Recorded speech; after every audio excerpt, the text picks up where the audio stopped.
Assalamualaikum warahmatullahi wabarakatuh. Perkenalkan, nama saya Erinta Putri Maulana, NIM 200405064, mata kuliah Geomorfologi Umum, Unit 1, jurusan Pendidikan Geografi, Angkatan 2020.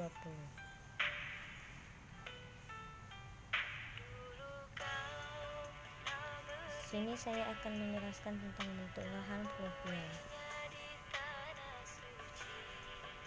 Pengertian bentuk lahan fluvial. Fluvial merupakan bentang lahan yang berbentuk dari perubahan bentuk muka bumi akibat aksi permukaan. Aksi air ini baik air yang mengalir secara terpadu atau sungai maupun air yang tidak terkonsentrasi atau shed water. Proses fluviatil akan menghasilkan suatu bentang alam yang khas akibat tingkah laku air yang mengalir di permukaan bentang. Alam yang dibentuk dapat terjadi karena proses erosi maupun karena proses sedimentasi yang dilakukan oleh air permukaan. Ciri-ciri lahan fluvial. Pada aliran permukaan yang menyebabkan erosi dan sedimentasi, berada di daerah lebih rendah dari dataran sekitarnya, serta memiliki tanah jenis tanah aluvial. Bentuk lahan fluvial didominasi oleh tanah aluvial. Tanah aluvial merupakan jenis tanah yang subur, kaya akan nutrisi dan dapat saja mengandung logam berat. Tanah aluvial terbentuk ketika aliran sungai melambat. Partikel-partikel tanah yang terlalu besar dan berat untuk terbawa harus diendapkan di dasar sungai. Sedangkan partikel sedimen yang dapat terangkut diendapkan di muara sungai dan membentuk delta.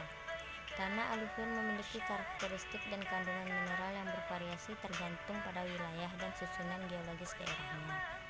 Dengan demikian, karakteristik tanah yang berada di lahan fluvial sangatlah bervariasi, tergantung jenis bentukan lahan fluvialnya atau susunan geologis daerahnya. Pada umumnya, tanah aluvial memiliki ciri-ciri sebagai berikut.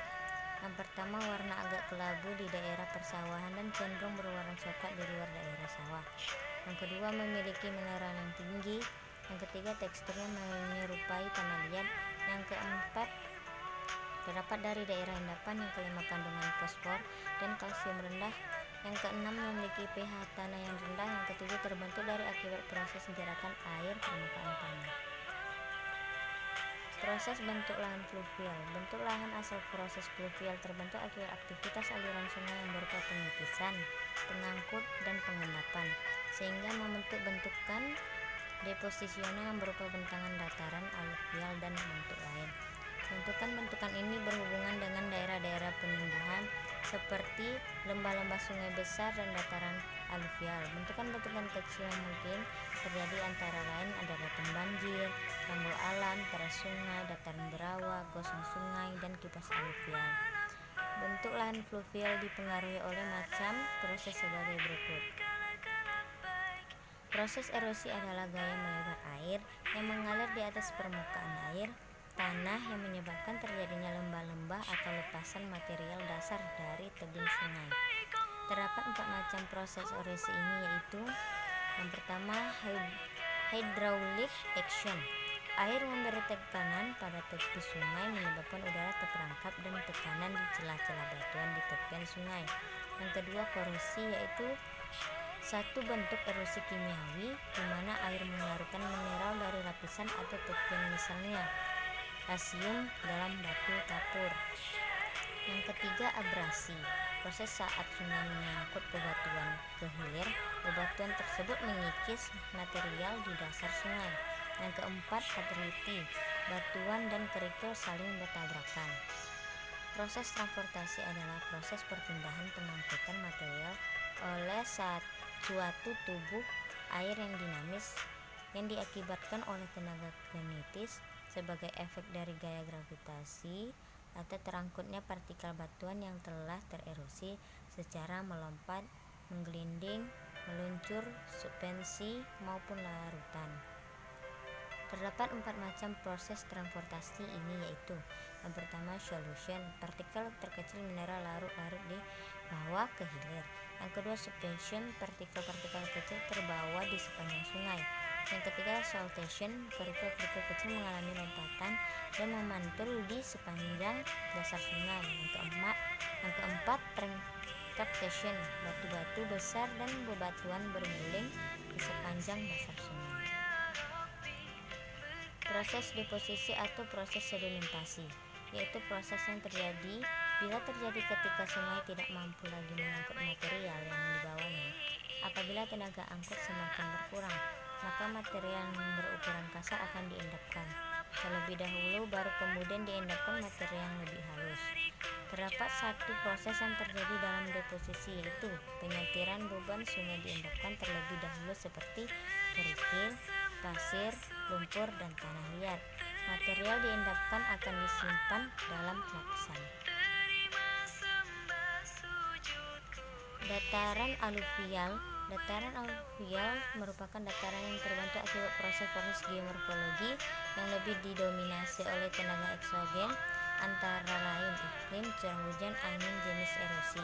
Hasil erosi diendapkan oleh ke tempat yang lebih rendah atau mengikuti aliran limbah sungai. Daerah aluvial ini tertutup oleh bahan hasil rombakan dari daerah sekitarnya. Daerah hulu ataupun dari daerah yang lebih tinggi letaknya, potensi air tanah daerah ini ditentukan oleh jenis dan tekstur batuan.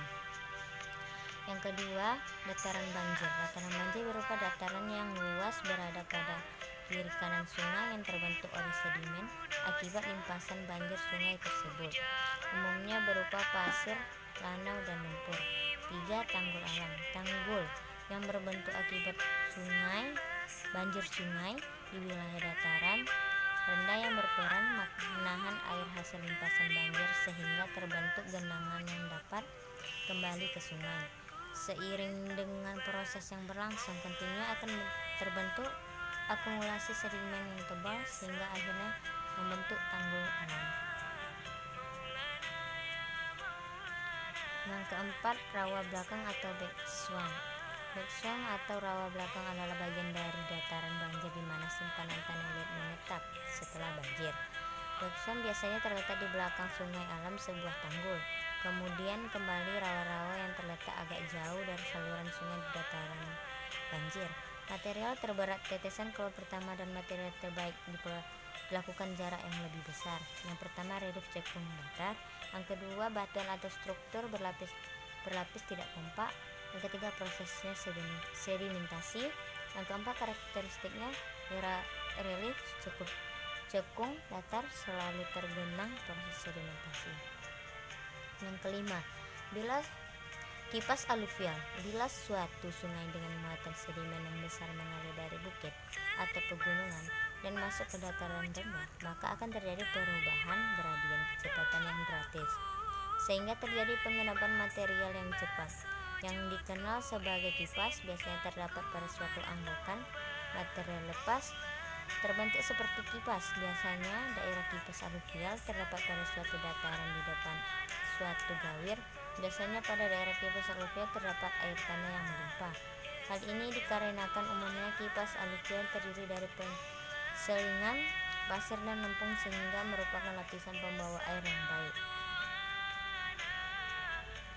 6. Teras sungai. Teras sungai dapat dimanfaatkan untuk mengetahui proses-proses yang telah terjadi di masa lalu. Teras sungai merupakan satu morfologi yang sering dijumpai pada sungai. Proses deposisi, proses migrasi saluran, proses erosi sungai meander, dan aliran overback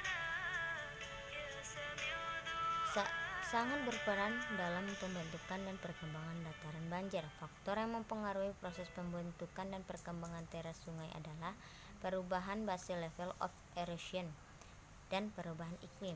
Yang ketujuh, gosong sungai atau point bar. Relief datar berombak, batuan atau strukturnya berlapis tidak kompak. Yang ketiga, prosesnya sedimentasi. Yang keempat, karakteristiknya terbentuk pada tubuh sungai bagian hilir, bagian hulu gosong tumpul, dan bagian hilir menyudut. Yang kedelapan, sungai teranyam atau braided stream terbentuk pada bagian hilir sungai yang memiliki slope hampir datar datar, alurnya luas dan dangkal terbentuk karena adanya erosi yang berlebihan pada bagian hulu sungai sehingga terjadi pengendapan pada bagian alurnya dan membentuk endapan gosong tengah. Karena adanya endapan gosong tengah yang banyak, maka alirannya memberikan kesan teranyam. Keadaan ini disebut juga antomosis. Yang kesembilan, sungai meander dan extrahead meander. Bentuk pada dataran banjir sungai yang berbentuk kelokan karena pengikisan tebing sungai. Daerah alirannya disebut sebagai meander bed.